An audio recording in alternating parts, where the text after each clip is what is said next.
Yesu ashimwe. Banje kubaramutsa mwese mu izina ry'Umwami Yesu Kristo. Yukuri ndanezerewe kuronka ako karyo ko gusangira namwe ijambo ry'Imana.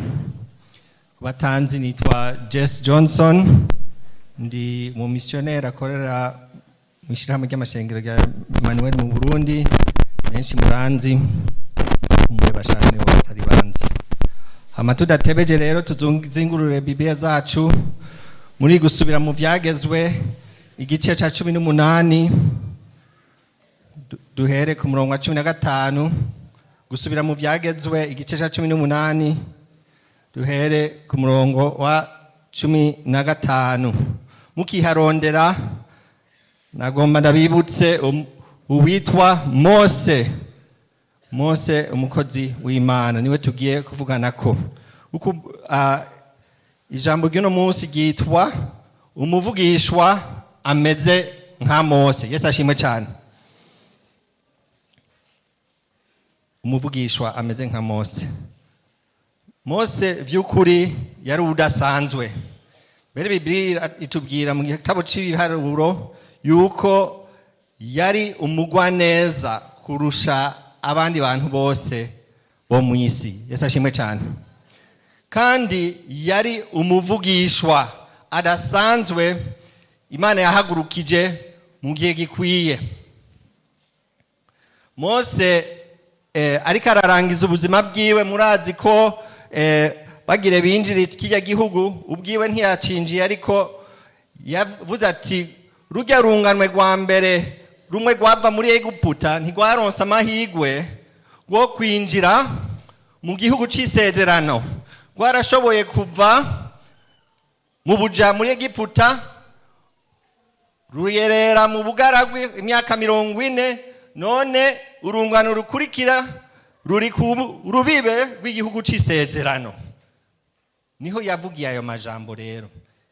Byari bimeze nk'ijambo, impanuro z'umutama ariko arasezera abana yareze. Iki gitabo cyo gusubira mu vyagezwe kimeze nka discours canke ijambo rya Mose ryo gutekerera impanuro ubwoko bw'Imana. Reko dusome rero ku murongo wa 15. Ariko aravuga ingene bizoba bimeze bageze mu gihugu. Murongo wa 15, Uhoraho Imana yanyu azobahagurukiza ubuvugishwa nawe ameze nkanje, ava muri mwebwe mubi wanyu, azabarewe mumvira. 16, bizoba nk'uko mwabisavye Uhoraho Imana yanyu muri Horebu ni Sinai, muri wa musi mwari mukoranye, aho mwavuga muti ntidusubire kuwumva ijwi ry'Uhoraho Imana yacu no kubona ujya murira uhambaye ntiduhave dupfa. 17, Uhoraho akambarira ati ivyo bavuze ko ati nzobahagurukiriza uvugishwa nanje ava mubi wabo ameze nkawe, ati nzoshira amajambo yanje mu kanwa kiwe, nawe azobabarira ivyo ndamugeze vyose. Yesu ashimwe cyane.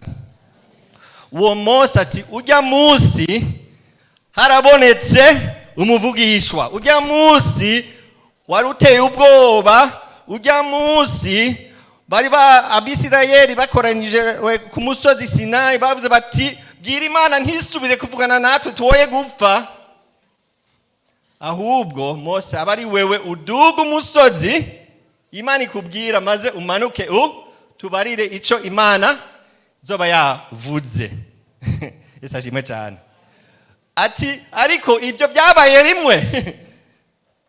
None ubu tubwiwe yuko bishobora no kuzokenegwa mu nyuma ko hazoboneka uwundi ameze nka Mose. Yesu ashimwe cyane. kandi abavugishwa benshi baraje mu nyuma, haje ba Yesaya, haje ba Yeremiya, abavugishwa benshi. Ariko abo bose ababwiza ukuri, Abisirayeli barabihweje ati abo n'abavugisha kandi twemera, ariko sabavugishwa bameze nka Mose. Tugiye kuraba isano hagati ya Mose n'umuvugishwa yabishoboye ameze nka Mose koko, ariwe Yesu Kristo. Yesu ashimwe cyane. Ariko hari uwundi babanje kubaza ati wowe uri wa muvugishwa? Turabe muri Yohana gatoya, ubutumwa bwiza bwa Yohana igice cya mbere ku murongo wa 21. Ubundi si ubundi ni Yohana umubatizi, yabaye integuza, yateguriye inzira umukiza Mesiya Yesu Kristo. Haza abantu batumwe n'abafarisayo baza kuri Yohana igice cya mbere ku murongo wa 21, baramubaza bati none se bimeze bite, uri Eliya? Ati sindiwe. Bati uri wa muntu avugishwa n'Imana? Ntibamubajije ati ngo uri umuvugishwa, kuko yazasanze ari umuvugishwa. Ntibamubajije ati mbega uri umuvugishwa? Yari umuvugishwa, baramwemera ko ari umuvugishwa. Bamubaza ikindi kintu, bamubaza mbega uri wa muvugishwa wa wundi ameze nka Mose? Abishuye ngo iki? Atoya. Tumanuke ku murongo wa 25 aho nyene mu gice cya mbere cya Yohana 25. None ubatiriza iki kutari Kristo ntube Eliya canke wa muntu avugishwa n'Imana? Yohana ati naho ntariwe, hariho uwundi agira abababwire. Yohana bishura 26 ati jeho mbatiza mu mazi, hagati muri mwebwe hahagaze uwo mutazi, niwe azi nyuma yanje, kandi jewe ntibimbereye gupfundurura akagozi k'inkweto yiwe. Yesu ashimwe cyane. Hari rero uwundi muvugishwa ameze nka Mose. Yohana ati yamaze gushika, ariko si jewe. Yesu ashimwe cyane. Reka turabe rero ibintu birenga 20 vyerekana isano hagati ya Mose na Yesu Kristo. Kandi ngoma ngende ningoga kuko nurutonde, ngoma ndarusome nta commentaire ndende nza kuvuga, mwumve gusa ingene hari sano hagati y'uwo Mose yabaye muvugishwa adasanzwe na Yesu Kristo. Icambere nuko bose bavutse muri bene data b'Abisirayeli.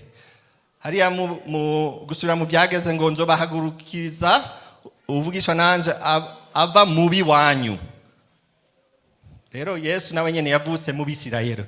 Mose avukira mu muryango w'Abalewi, Yesu nawe avukira mu muryango w'Abayuda.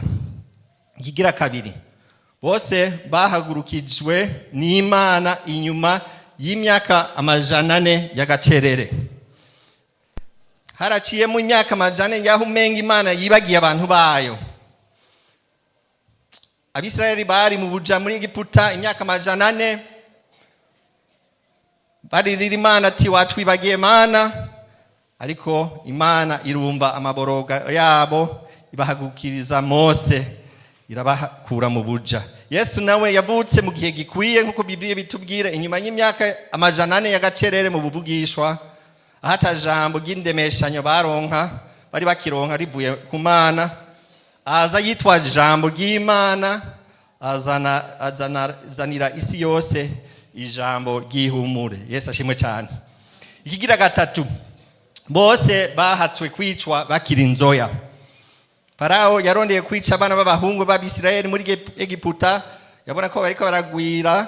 Mose akizwe nuko bamuhishije mu giseke, bamushira mu ruzi agatogwa n'umukobwa wa Farao. Kwivuka rya Yesu naho Herodi yari yategetse ko bica abana b'abahungu bose b'i Betelehemu kugira ngo yice uwo Yesu. Abanyabwenge bari baje ngo hari umwami yavutse, abone ko yo kuwica uwo wundi mwami yavugwa ko avutse, ariko naho nyene Imana iramuzigama. Yosefu arabahungana muri Egiputa. Kigira kane, bose uko ari babiri bamaze umwanya muri Egiputa mu buto bwabo, mu bwana bwabo.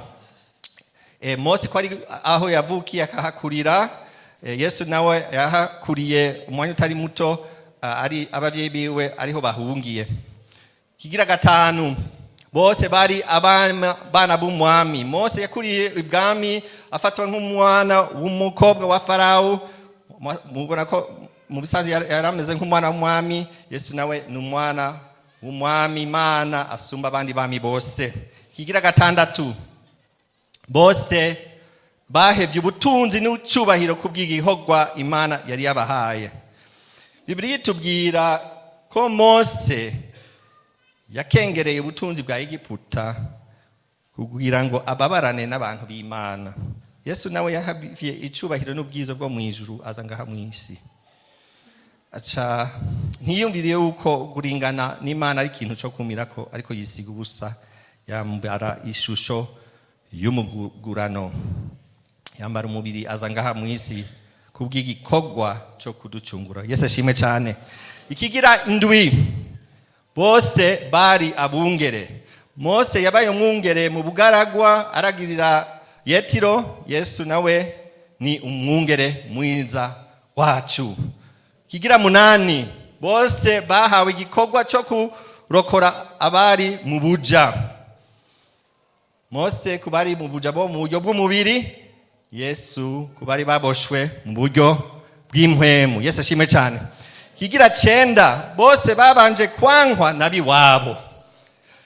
Babwiye Mose ariko arabanguranya Abisirayeli babiri ati, ninde yakugize umucamanza wacu? Mbega ugomba utwice nkuko wishe wa munyegiputa? Acarahunga aratinya ati, biramenyekanye. Mu nyuma naho agarutse atumwe n'Imana, Abisirayeli bati babanje kumwidogera ati, kubera wagiye kwa Farawo ngo twaremetse ibikorwa biremereye kurusha. Twahora duhabwa ubwatsi mu gihe tubumbye amatafari, ariko ubu twabwiye kubwironderera, kandi igiti cy'amatafari batakitugabanirije. Baca barashavura, babanje kumwidogera, ntibyari vyoroshe, yabanze kuwankwa nabiwabo. Yesu nawe yanswe kenshi, uhereye mu gisagara c'iwabo c'i Nazareti aho yakuriye, yankwa n'abafarisayo n'abanyabwenge b'ivyanditswe, kugeza aho ishengero rinini Yerusalemu risemerera riti nabambwe. Rero bose babanje kwankwa nabiwabo. Ikigira 10, bose bakoze ibitangaza bigaragaza ububasha bw'Imana nk'ivyemezo bishigikira igikorwa bari bahamagariwe. Mose yakoze ibitangaza byinshi. Yankoni yiwe ihinduka inzoka imbere ya Farawo, ikiganza ciwe gishize mu mutama nawe caca kijako imibembe, na byago 10 byakubise igihugu ca Egiputa. Byose byari vyumiza n'ibitangaza byo kugaragaza yuko Imana yari kumwe na Mose, na mission Imana yari yamuhaye ko yari iyukuri, ako Mose ati yadukije. Na Yesu Kristo yagenda akora ibitangaza, akiza abantu, asenda daimoni. Ivyo byose byarerekana yuko yaje ari ku gikorwa afise ububasha bwose bw'Imana.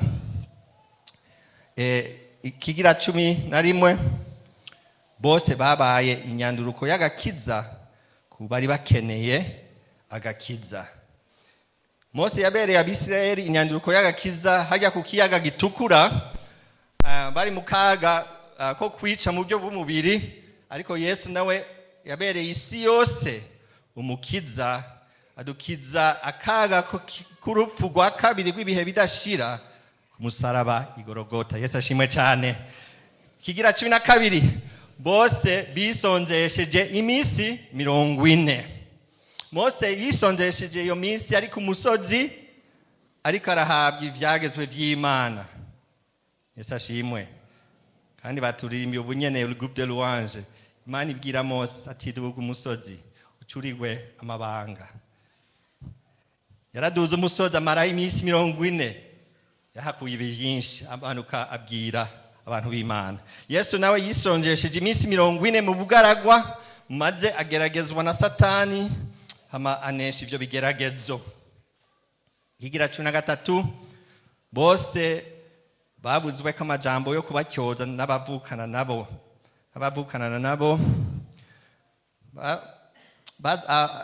babaye kritike n'imiryango yabo kuri Mose, Aroni na Miriyamu bajya bavukana na Yesu bavuze ijambo risa nk'iri bavuga bati ni giki Mose ni giki kugira ngo Imana ivugane nawe wenyene kandi tuvukana. Mbere niwe yari muto mu muryango kuri bo. Ati be Mose ni giki? Mu nyuma baricujije aya majambo kuko Mose yari udasanzwe, yari atoranijwe ico gikorwa. Yesu nawe muri Mariko 3:20 tubona abiwe baja kumukura mu ishengero rinini ryari rikoranye bavuga ngo noneho Yesu yasaze tumukura aho hantu. Kumbure bibaza ko bizohava bibakwegera.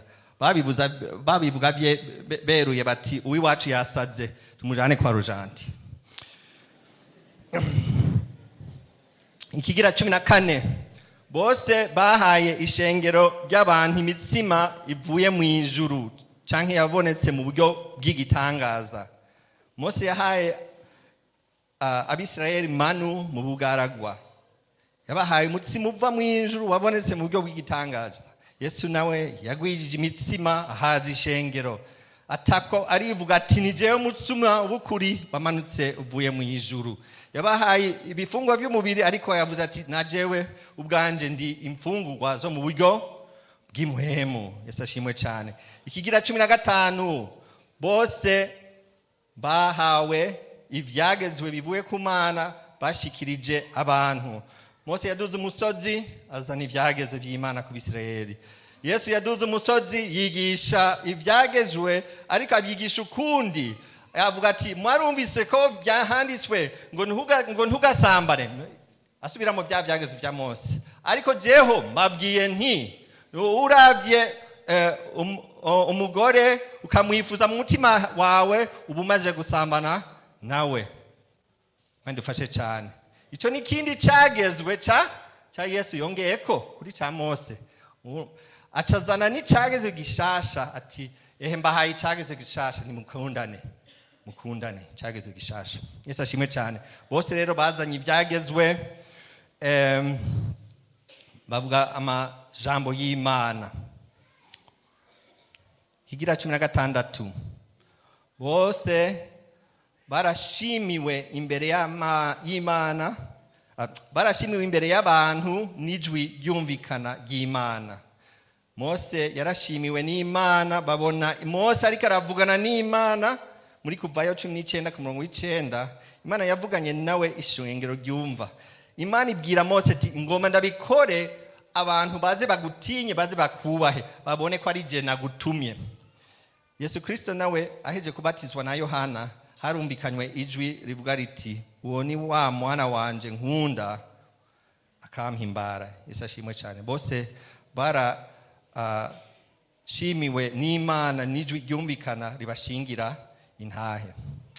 Kigira 17 bose barakayangana mu maso kubw'icubahiro c'Imana. Mose avuye guhura n'Imana ku musozi yarakayangana mu maso kugeza aho yarinze kwitwikira, naho ko gukayangana kwagenda kurashira.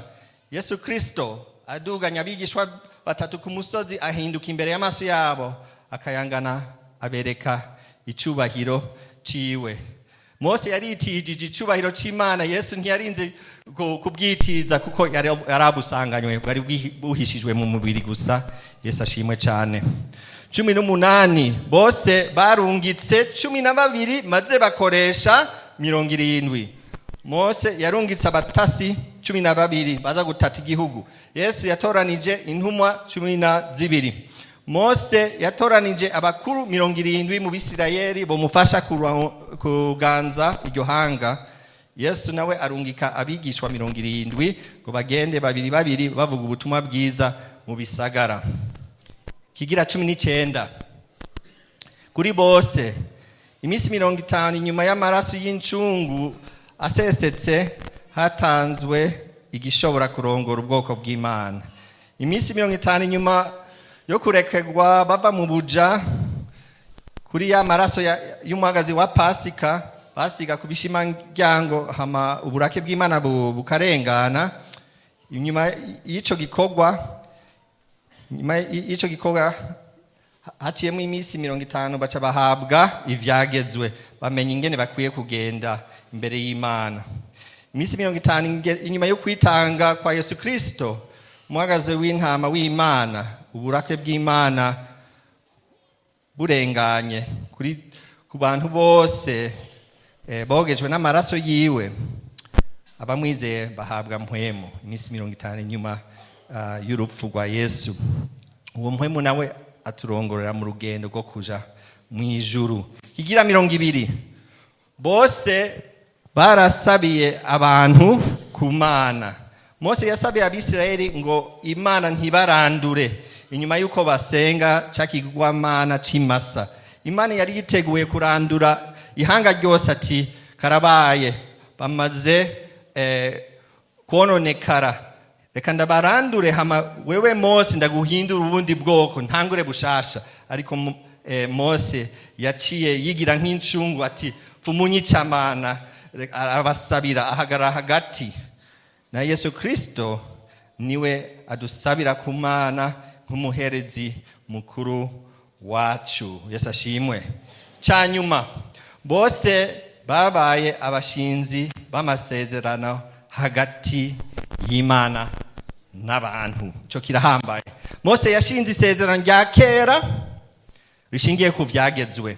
Yesu Kristo yashinze isezerano risha ryo mu maraso yiwe. Yesu ashimwe cyane. Murabona ko bahuriye kuri byinshi. Hariho isano rero hagati y'uwo muvugishwa adasanzwe na Yesu Kristo. Harabonetse rero koko umuvugishwa ameze nka Mose, kandi twabwiwe hariya mu gusubira mu vyageze ngo tuze tumumbire. Yesu ashimwe cyane. Tuze tumumbire, afise autorite, afise ububasha ahawe n'Imana, kandi Imana yashize amajambo yayo mu kanwa kiwe. Bega kubera iki twari dukeneye umuvugishwa ameze nka Mose? Reka dusubire inyuma kuri ya nkuru y'Ihorebu. Bega byari bimeze gute? Uwo munsi bahabye ivyagezwe wari umunsi udasanzwe. Wabisomye, babanje kwitegura, barisonzesha, bariyuhagira, barashinga utubuye tuturimbi, bati n'igikoko corenga utwo turimbi mucicisha amabuye, kuko uwo musozi wose ugiye kuba uwera, kuko uhora hagira manuke kuri uwo musozi. Haca humvikana imituragaro, humvikana ijwi ry'inzamba, haza umwize w'umuzitanya, haza umuriro, haza ibitinyitse, haza n'ijwi ry'Imana. Abantu bose bahinda agashitsi, baragira ubwoba. Wari umunsi udasanzwe. Cyo gituma byari bigoye ko abantu bumva Imana, ati iyo Mana iratinyitse, iyo Mana nitwoyishikira, iyo Mana igomba ivugane natwe, ihabitwica turabanyavyaha. Sicoroshe. Rimwe na rimwe harakeneye abahuza, rimwe na rimwe harakenewe intumwa. Sicoroshe.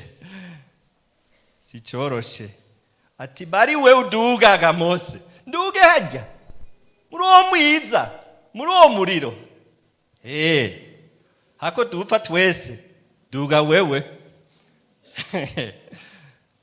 Aragenda. Yari umuntu adasanze. Ariko rimwe na rimwe intumwa zirakenewe, abahuza barakenewe. No mu buzima, mu gihe cya corona twari twaragiye i Tanzania kuramutsa Mutama. Tama niho aba. Hanyuma tugiyeyo ibya corona ariho bigitangura, wagiye amahoro. Hama hageze ko tugaruka mu Burundi, duhura n'ikibazo. Dushika ku rubibi mu masaha 4 mu gatondo, dushike ku ruhande rwa Tanzania, batugongera ko tuvuye mu gihugu ca Tanzania. Hama turagenda nk'imetero 400, hariho agatambuko hagati ya biro yo gusohoka Tanzania no kwinjira u Burundi. Tugeze imbere kuri barriere y'u Burundi, baca batubwira ati imbibe zose z'igihugu zirugawe ku bwa corona. Tuba twinjiye mu kibazo. Tuca dusanga turi miduga 5. Taxi y'abakongomani, abafaransa imiduga ibiri, imodoka y'abahindi n'imodoka yiwanje jewe umuryango je madame n'abana batatu. Dusanga ni twebwe twavuze ko twasohotse Tanzania ariko tutarinjira mu Burundi. Bisobanura ko turi hagati y'ubwami bubiri, turi hagati y'ibihugu bibiri. Turabaza bobo bati subira Tanzania, Burundi burugaye kandi bikoretse ubunyene. Turabaza tibigende gute? Ntimo turekura ntavyo twari tubuze. Tubaje hariya muri Tanzania nabo nyene ngo natwe twamaze kugara. Bica bibazo. Nabo nyene batubwira bati subira Tanzania, natwe tuvuga duti twese tuba mu Burundi. Aya maplaki y'imiduga 5 twa dufise ikibazo kimwe. Afise amaplaki y'u Burundi. Twese tuba mu Burundi. Haba abo bafaransa, haba umuhindi, haba bakongomani, yari miduga yo mu Burundi. Ati twese turatashe nta numwe ari ingenzi. Ingenzi twokumva ko muyisubije inyuma kuko turi mu bihe bitoroshe, imbibe ziruga, ariko twe turatashe. Turi mu kindi kibazo twebwe. Atubwira ati ingene mutaha rero.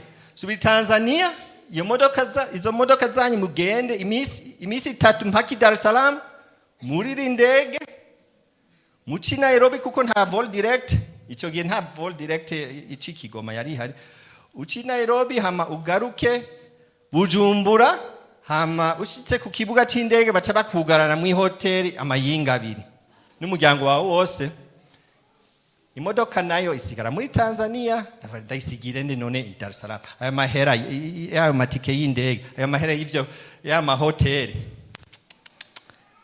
Sanga ikibazo kirakomeye. Abo bafaransa bari bafise abana bato. Tuhatebe nk'amasaha 5 rero dutanguye kuruha. Bajya abana batangura gutera akaguma, bari bashonje, atangura kurira. Ujya mu Faransa araraka, atangura gutukana, atangura gushavurira bajya abapolisi kwi barriere. Bice biba urudubi rero. Ati muratugaye kandi ari twe tujejwe igihugu. Ya. Kuko jewe nariko ndabajenga buke bagomba kunyumva bati mwebwe muri special hari gihe reka tubaza abakuru, hari gihe bo barekura kuko mwebwe turumva ko ikibazo cyanyu kidasa n'ukiri muri Tanzania. Mwe mwasohotse, wamaze gusohoka Tanzania. Mwe muri hagati y'ibihugu bibiri. Ciwanyu reka tukidugane turabe ko cokunda. Ariko aho mu Faransa atangwe gutukana gushavura. Yemwe ibyari vyoroshe. Acha bavuga bati muraranga, murari mu miduga yanyu. Barabaza ko bogwenda kugura injya hirya gatoya ngo bagaruke n'amaguru. Ati mutuzaniye corona kuguma mu miduga yanyu, wiyo nzara ibicire mu miduga yanyu. Bari bashavuye, mu bisanzwe yagize amakosa menshi kuko nta utuka umukuru, nta ushavurira umukuru. Basha turaja kanama twebwe twari muri cyo kibazo twari tugisangiye. Ati rondera intumwa, rondera umuhuza, asaba ijambo kuri komanda w'iyi poste frontalière ko we ntiyari bwaseruke. Baca batora jewe. Tewewe kuzi Kirundi, genda wiyorohereje ugende ubaze ko byokunda. Asa baca batora jewe bati ubwo burake abandi bavyuye bukugweko ntaco, genda. Kandi nabanje kumuruma nk'iminota 5 bati mushobora gutuka gutaba autorité y'igihugu atari jewe, mushobora gushaburira igihugu. Ego amakosa twara yakoze ndayemera nanje ntaho ntayakoze kubera ndumuhuza kubera bantoye nk'umuhuza. Nti nukuri nyakubaho naho biruku naho amakosa yoba yarakodekitse nukuri naho twayakoze twizigiye ugukira kuri mwebwe. Ni mwebwe mwenyene mushobora kudukiza. Turi mu maboko yanyu. Nukuri atiye yoroha buke tangura kumbaza yomba amamuko yanje ibintu nk'ivyo sanga duhuriye kuri byinshi. acavuga ati uje numva ndagukunze ariko ujya mu Faransa wapi wiyaba ari we yari kuraranga ariko kubera wewe reka yinjire nawe nyene sawa ngo ariko muca mumara iminsi 2 muri quarantaine hajya Makamba asube babapime turabe ko mutatu tuzaniye corona turinjira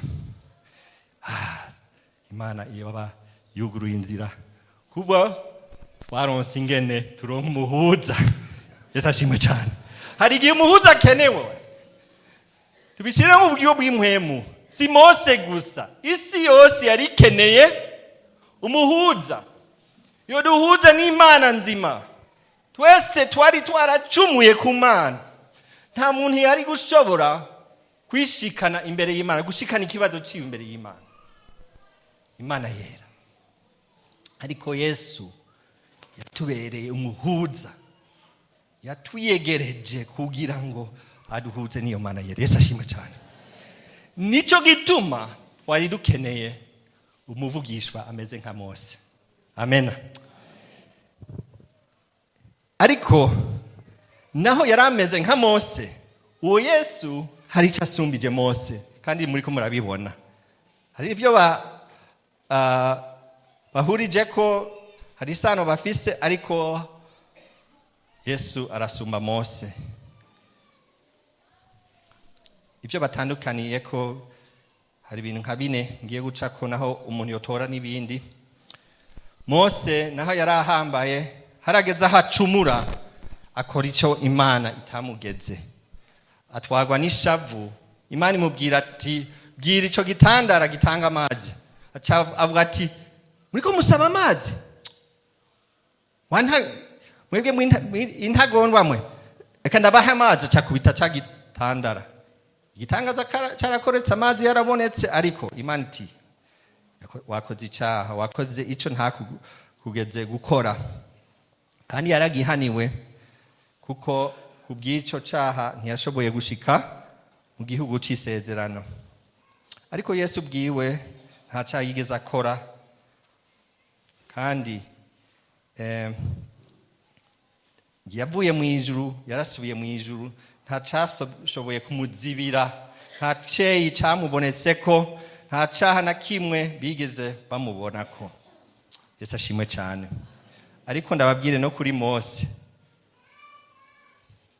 kubwa Yesu mu nyuma yarashitse mu gihugu cy'isezerano Yesu ashimwe cyane be kuri wa musozi Yesu ariko arakayangana yarahagararanye nande Eliya na Mose bisobanurwa yuko nyuma y'urupfu yarahashitse ahagarara mu cya gihugu c'isezerano ahashinda hashitse rero Yesu ashimwe cyane kubwa Yesu we ntiyari kuhishikana ariko kubwa Yesu yarahashitse Yesu ashimwe cyane ikigira kabiri batandukaniye ko Mose yarananiwe no gushikana abisirayeli muri ubwo buruhukiro bw'Imana ego yarabakuye mu buja abayobora mu bugaragwa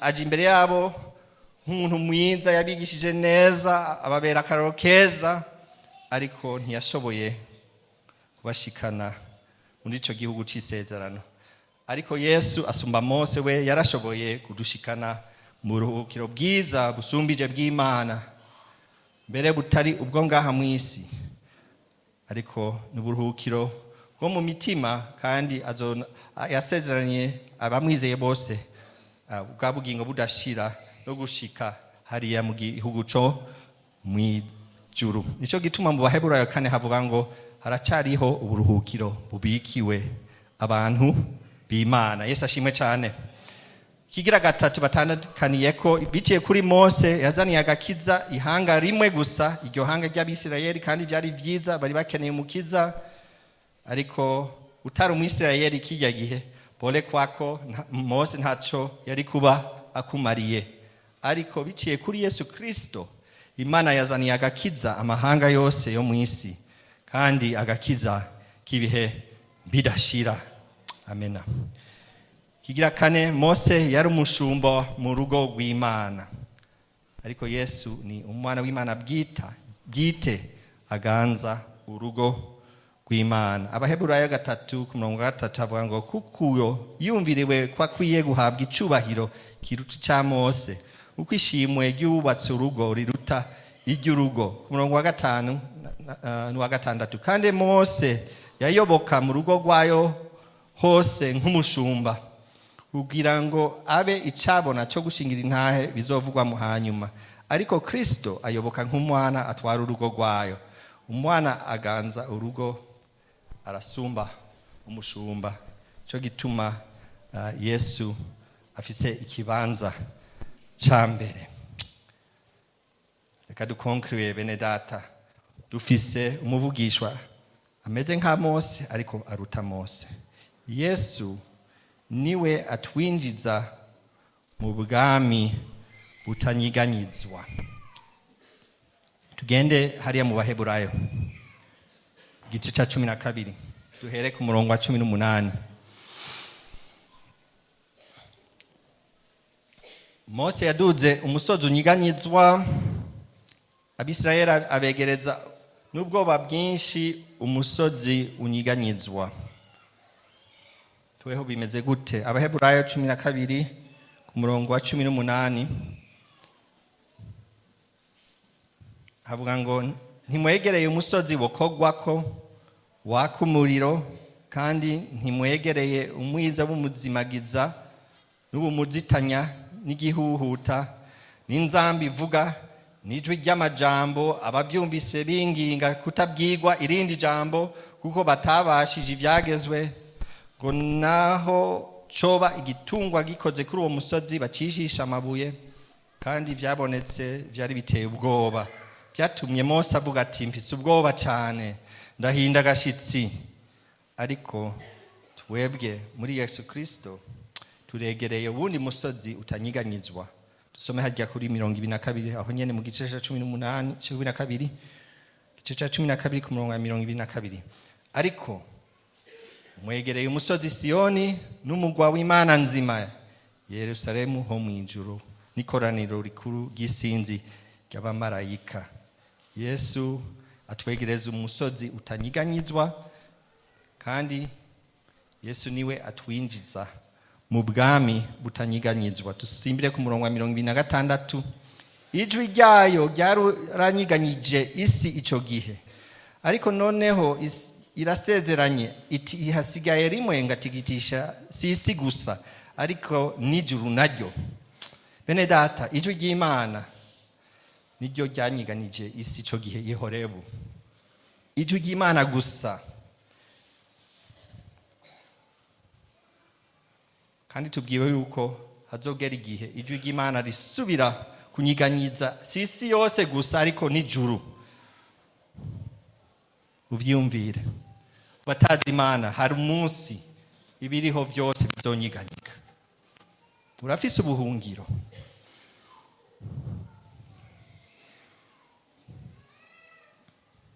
Umenye kwijwi ry'Imana ritinyitse. Hajya haruguru ku murongo wa 25 havuga ngo mwirinde ntimwanke kumva ijwi iravuga. Ijwi ry'Imana rirahambaye, ariko riteye ubwoba ku badafise ubuhungiro. Riteye ubwoba ku badafise umuhuza, umuserukizi. Ijwi ry'Imana rinyiganza ibiriho vyose, ariko uwizeye Yesu nk'umuhuza, Yesu amwinjiza mu bwami butanyiganyizwa. Yesu ashimwe cyane. Dusimbire ku murongo wa 27 na 28 ngira ndangize. Iryo jambo ngo hasigaye rimwe gerekana gukugwaho kw'ibinyiganyizwa, kuko ari vyaremwe kugira ngo ibitoshobora kunyiganyizwa bigumeho. Nico gituma kuko twakira ubwami budashobora kunyiganyizwa, dukwiye gukenguruka kugira ngo tubone ingene dukorera Imana tuyihimbaye, tuyubaha, tuyitinya. Murumva ko atari umusozi gusa twahawe utanyiganyizwa, ariko twakira ubwami bwose butanyiganyizwa. Dushobora guhabwa nk'ubuhungiro tubwinjijwamo n'uwo muhuza Yesu Kristo. Yesu niwe atubera ubuhungiro bushobora dushobora kwizigira. Hariho akaririmbo ka kera no munsi ijwi ry'usemerera korale yaturimbiye indirimbo ya kera bagarukanye za kera. Nanje hari ka kera nibuka, sinzi wagakompoje, sinzi ko ari Mutama Leopold yagakompoje, sinzi ko ari Mutama Byabure, sinzi wagakompoje, sinzi ko ari Karito. Kavuga ngo hunga mwene data hunga, hungire muri Yesu mwami, hunga mwene data hunga, hunga hungire muri Yesu mwami, ivy'isi birahenda cyane. Aya majambo ntayo nibuka, nako nyene. Bene data, ivy'isi vyose bizokugwaho nibinyiganyizwa. Hari abantu benshi bahungira mu bindi, mu mafaranga, mu bagenzi, mu mashuri, mu ijunja kumbure bafise muri iki gihe, ariko ivyo vyose ni vy'akanya gato. Ivyo ngaha mu isi dukwiye guhungira muri Yesu wenyene, kuko atabundi buhungiro buhari muri ubuzima no mu buzoza. Imana ishimwe ko twaronse umuvugishwa ameze nka Mose, mbere asumbije Mose. Imana ibahezagire, ihezagire n'ijambo ryayo. Murakoze.